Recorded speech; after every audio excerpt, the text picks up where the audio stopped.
Okay, we're gonna make a probe drill bit. Now I'm going to use this to probe through the floor, so I'm gonna make it pretty long.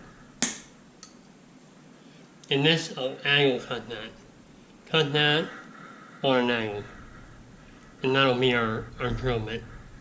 Tip. That's our tip. You know, just bend that out.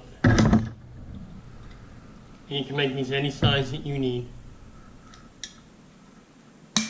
I'll put it in the drill.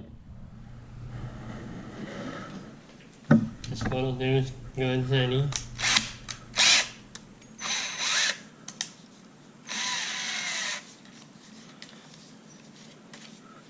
Okay, there we have it. A very long drill bit.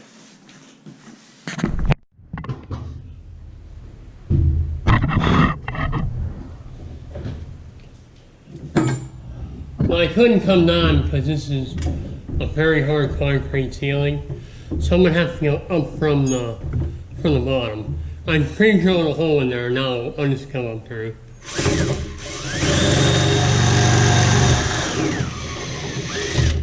All right, I'm up. So I'll undo my drill, and we'll leave that hanging there, and let's go see what happens. Okay, I'm up to the floor now, and I now know where I need to drill down through for my water line. And this is my 1/8 inch, very long probe drill bit.